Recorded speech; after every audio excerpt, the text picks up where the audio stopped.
Hello नमस्कार दोस्तों, स्वागत है आप सभी का आपके अपने यूट्यूब चैनल में। दोस्तों सभी को पता है सर्वोदय विचार परीक्षा की टॉपर सीरीज में आपको एक बार फिर से स्वागत है। और दोस्तों अगर आप चैनल पर पहली बार है तो चैनल को जरूर सब्सक्राइब कर दें, वीडियो को जल्दी से लाइक कर दें। सर्वोदय विचार परीक्षा की इसी प्रकार की अपडेट और वीडियो पाने के लिए दोस्तों सर्वोदय विचार परीक्षा 2022 इंपॉर्टेंट क्वेश्चन आपके लिए लेकर आए हैं। पार्ट अपना चल रहा है, टॉपर सीरीज अपनी चल रही है।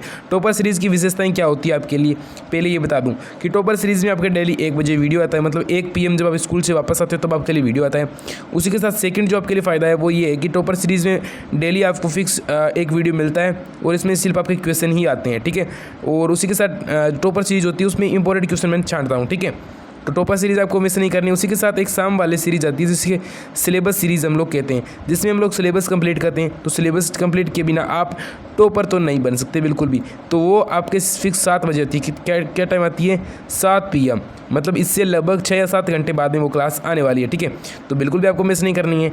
और टेलीग्राम चैनल को ज्वाइन कर लेना जिससे सभी प्रकार की PDF आपको वहीं पर उपलब्ध हो सके, ठीक है। टेलीग्राम चैनल ये यूज़र नेम है स्टडी पॉइंट फिर डेस लगा के फिर बीकानेर, ठीक है। पार्ट अपना 11 चल रहा है, उससे पहले 10 पार्ट अपने हो चुके हैं, ठीक है। टॉपर तो अपने को बनना ही है, बिल्कुल बन के रहेंगे। बस क्वेश्चन जैसे बता रहा हूँ वैसे वैसे आपको क्वेश्चन याद करने हैं, ठीक है। पहला क्वेश्चन है, दादा अब्दुल्ला की बड़ी फर्मों की नौकर कौन थे, ठीक है। दादा अब्दुल्ला कौन थे? दादा अब्दुल्ला से दक्षिण अफ्रीका के एक व्यापारी थे, सभी को पता है। अब तो सभी ने इतनी सारी जो है क्लासें देख ली तो सभी को पता ही हो गया होगा कि दादा अब्दुल्ला कौन थे। तो दादा अब्दुल्ला थे दक्षिण अफ्रीका के एक व्यापारी। और उनकी जो फर्मों के नौकर कौन थे? एक तो कानून समाज के मानक जी थे और एक जोशी जी नरसीराम थे, ठीक है। जोशी नरसीराम जी थे, ठीक है।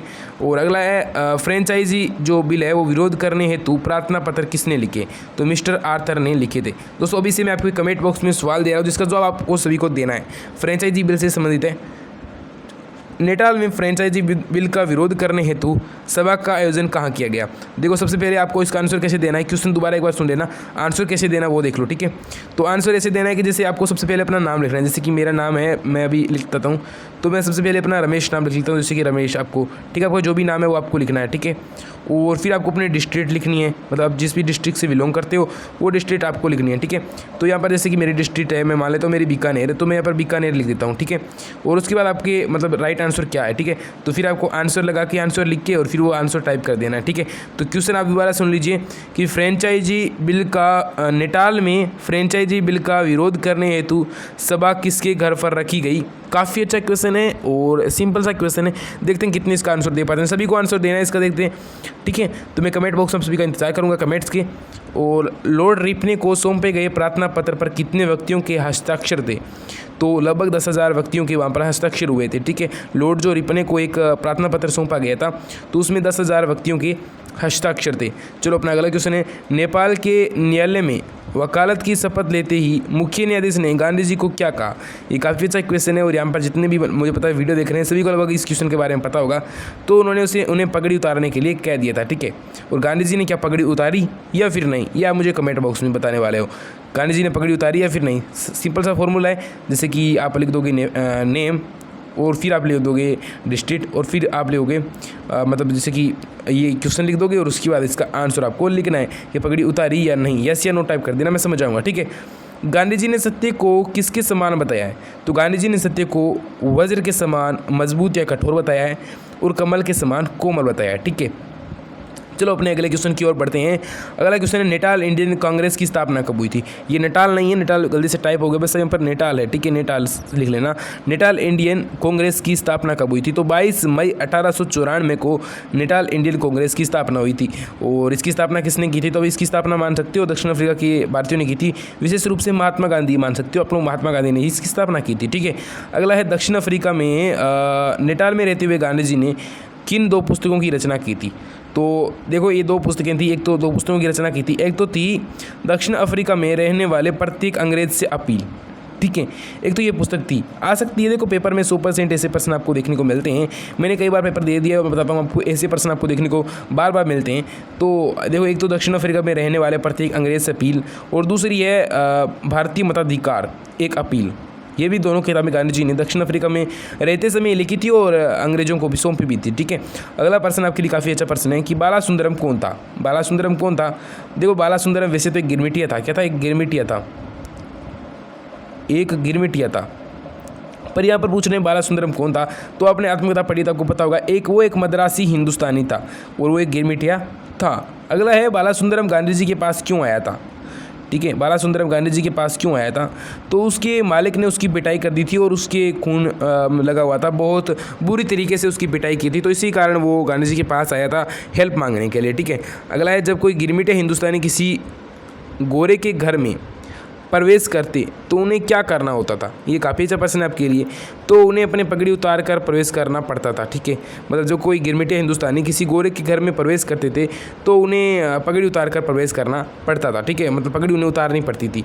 अगला प्रश्न है गिरमिटिया हिंदुस्तानियों पर सरकार ने कितना जो है वार्षिक कर लेती थी। गिरमिटिया जो हिंदुस्तानी थे उन पर सरकार कितना वार्षिक कर लेती थी, तो लगभग 25 पाउंड का वार्षिक कर लेती थी, यानी लगभग 375 रुपये आप मान सकते हो, 375 रुपये लगभग वो लेती थी। ठीक है, और हुआ क्या था कि 1894 से ये कर लागू हुआ था। ये कर कब से लागू हुआ था, गिरमिटिया हिंदुस्तानियों पर वार्षिक कर कब से लागू हुआ था, तो 1894 से लागू हुआ था और इंडियन रुपीज़ में 375 रुपये का था और 25 पाउंड का कर वो लेती थी। ठीक है, तो ये आप समझ सकते हो। ये सभी क्वेश्चन मैंने एक साथ लिख दिए और आपको ये बिल्कुल याद भी होने चाहिए। मैं 100% आपका टेस्ट भी लेने वाला हूँ संडे को। ठीक है, तो आपको ये याद भी होने चाहिए। ठीक है, अपनी कॉपी में नोट कर लेना इनको। गांधी जी ने सेवा धर्म स्वीकार क्यों किया था। ठीक है, गांधी जी ने सेवा धर्म को क्यों स्वीकार किया था। सेवा से ही ईश्वर की पहचान होगी, इसलिए गांधी जी ने ये तथ्य मानकर या कह सकती हो ये ध्येय मानकर गांधी जी ने इसको स्वीकार कर लिया था। ठीक है, अगला प्रश्न काफ़ी इंटरेस्टिंग प्रश्न है कि धर्म विचार पुस्तक के लेखक कौन है। ये प्रश्न इंटरेस्टिंग मान लो या फिर इंपॉर्टेंट मान लो, दोनों ही बातें हैं, क्योंकि प्रश्न काफ़ी बार परीक्षा में आ चुका है और इस बार भी आने की पूरी संभावना है। तो इस पुस्तक के लेखक का नाम है नर्मदा शंकर। चलो अपने अगले क्वेश्चन की ओर बढ़ते हैं। अगर आपने टेलीग्राम चैनल को ज्वाइन नहीं किया तो टेलीग्राम चैनल को ज्वाइन कर सकते हो और ये आपको यूजर नेम दिखाई दे रहा है स्टडी पॉइंट बीकानेर के नाम से, इस प्रकार से डैश लगा के बीच में। और अगर आपको सभी प्रकार की PDF नोट्स और डेली क्विज चाहिए तो आप जल्दी से जल्दी टेलीग्राम चैनल से जुड़ सकते हैं। ठीक है, जिसकी लिंक आपको नीचे डिस्क्रिप्शन बॉक्स में मिल जाएगी या फिर आप जाकर टेलीग्राम पर जाकर अपना यूजर नेम सर्च कर सकते हो। ठीक है, हिंदुस्तान क्या सिखाता है पुस्तक के लेखक का नाम, मतलब लेखक का नाम बताइए, फिर लेखक कौन है इस पुस्तक के, तो मैक्स मूलर है वो इस पुस्तक के लेखक है। और ये पर्सन कई बार मैं रिपीट करता रहता हूँ क्योंकि ये पर्सन काफ़ी बार, देखो ये पर्सन रिपीट इसलिए करता हूँ क्योंकि पर्सन काफ़ी ज़्यादा इंपॉर्टेंट है और बार बार ऐसा पर्सन आता ही रहता है। तो मैक्स मूलर इसका राइट आंसर दोस्तों हो जाएगा। अगला पर्सन देखिए, मोहम्मद स्तुति पुस्तक के लेखक कौन है। काफ़ी अच्छा प्रश्न है कि मोहम्मद स्तुति पुस्तक के लेखक कौन है। मेरे हिसाब से आप में से किसी ने भी इस पर्सन के बारे में पहले कभी सुना ही नहीं होगा, क्योंकि ये पर्सन काफ़ी मतलब ये हार्ड पर्सन होता है, बहुत ही कम यूट्यूबर इस पर्सन को कराते हैं। तो इसका आंसर हो जाएगा कार्लाइल। अगर आपने कुछ बुक्स पढ़ी है तो आपको इसके बारे में कुछ पता होगा, वरना आपको नॉलेज इसके बारे में नहीं है। ठीक है, तो कार्लाइल यहाँ पर राइट आंसर होने वाला है। ठीक है, चलो अपने अगले क्वेश्चन की ओर बढ़ते हैं। टॉलस्टॉय द्वारा लिखित जो है पुस्तकों ने गांधी जी को सर्वाधिक प्रभावित किया। किन पुस्तकों ने गांधी जी को सर्वाधिक प्रभावित किया था, तो देखो एक तो थी गॉस्पेल इन ब्रीफ, मतलब नए करार का सार। देखो हिंदी में भी नाम भी आपको याद रखना है और जो इनकी मूल अंग्रेजी में थी उनका भी आपको नाम याद रखना है। तो एक तो देखो गॉस्पेल इन ब्रीफ मतलब नए करार का सार। ठीक है, एक व्हाट टू डू यानी तब क्या करें, हिंदी में इसका अर्थ है कि तब क्या करें। ठीक है, तो ये भी आपको याद रखना है। तो इसका जो दोनों बुक थी ये उन्होंने गांधी जी को काफ़ी ज़्यादा प्रभावित किया था। तो आप इनको दोनों की पुस्तकों के आपको नाम है वो याद रखने अच्छी तरीके से, क्योंकि ये परीक्षा में आपके आएंगे। अगला है प्रथम बार गांधी जी दक्षिण अफ्रीका में रहकर पुनः भारत कब आए थे। ये भी काफ़ी अच्छा प्रश्न आपके सामने दिखाई दे रहा है कि प्रथम बार गांधी जी दक्षिण अफ्रीका में रहकर पुनः भारत में कब आए थे। तो लगभग 3 वर्ष के बाद में 1896 में। ठीक है, लगभग 1893 में गांधी जी गए थे और गांधी जी मई के अंत में गए थे 1893 में, और 1896 में वो आए थे। और गांधी जी 1896 में तो आए थे, तो लगभग 3 वर्ष के बाद आए थे, मतलब 1896 में गांधी जी आए थे। ठीक है, तो ये सब आपको नॉलेज होना ही चाहिए क्योंकि ये बेसिक से क्वेश्चन आपके लिए आते ही रहते हैं। ठीक है, गांधी जी ने भारत आने पर नेटाल कांग्रेस का मंत्री पद किसे सौंपा था। मतलब गांधी जी जब दक्षिण अफ्रीका से भारत आ गए थे तो नेटाल इंडियन जो कांग्रेस थी उसका मंत्री पद किसे सौंप कर आए थे। तो देखो उन्होंने 2 लोगों का चुनाव किया था, उनमें से मंत्री पद उन्होंने आदम जी मियाँ खान को सौंपा था। ये काफ़ी शांतिप्रिय व्यक्ति थे और समझदार व्यक्ति भी थे, इसलिए गांधी जी ने इन्हें मंत्री पद सौंप दिया। ठीक है, अगला प्रश्न अपने देखते हैं कि 1896 में गांधी जी किस स्टीमर से भारत आए थे। जब गांधी जी 1896 में दोबारा जो पहली बार गांधी जी दक्षिण अफ्रीका से भारत आ रहे थे तो किस स्टीमर से आए थे, तो पोंगाला स्टीमर से आए थे। और देख सकते हो आप पोंगाला स्टीमर। ठीक है, अगला प्रश्न करते हैं कि पोंगाला स्टीमर का कप्तान किस संप्रदाय का था। जो गांधी जी जब 1896 में दक्षिण अफ्रीका से पोंगाला स्टीमर में बैठकर भारत आ रहे थे तो उस पोंगाला स्टीमर में कप्तान था, वो कप्तान किस संप्रदाय का था? तो ब्रदरन संप्रदाय का था। ठीक है, ब्रदरन संप्रदाय का मैंने पिछले वीडियो में आपको बताया है। तो वो टॉपर सीरीज़ आप देख सकते हो, टॉपर सीरीज पार्ट 10, जिसकी लिंक भी आपको नीचे डिस्क्रिप्शन बॉक्स में मिल जाएगी या फिर वीडियो सेक्शन में जाकर देख लो भाई। बिल्कुल इतनी मेहनत तो आप कर ही सकते हो।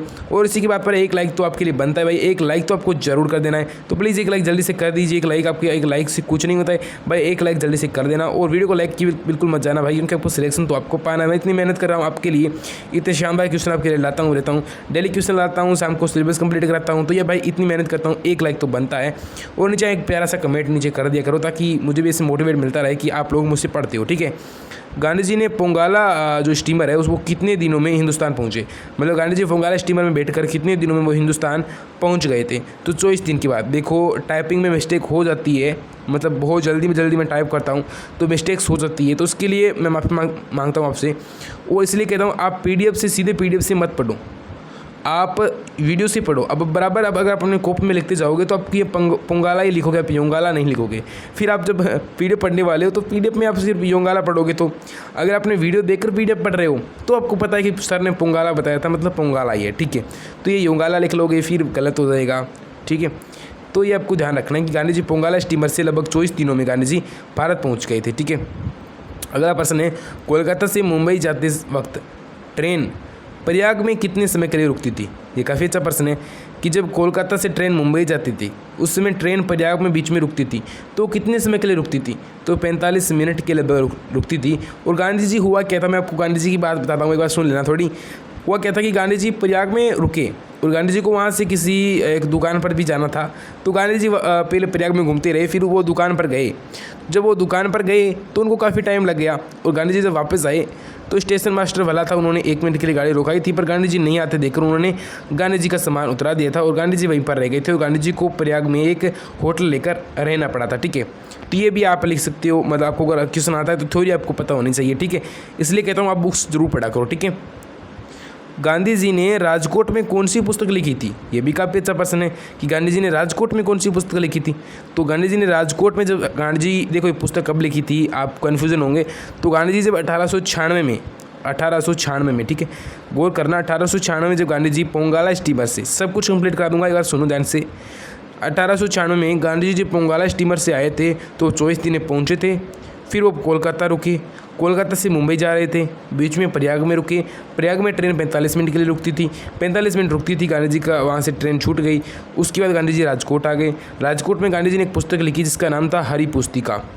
ये 1896 में लिखी। ठीक है, इसे हरी पुस्तिका क्यों कहा गया? ठीक है, तो हरी पुस्तिका इसलिए कहा गया क्योंकि इसका आवरण था, बाहरी आवरण वो हरे पेज थे, बाहर की जो पेज थे वो हरा आवरण था, इसलिए इसे हरी पुस्तिका कहा गया।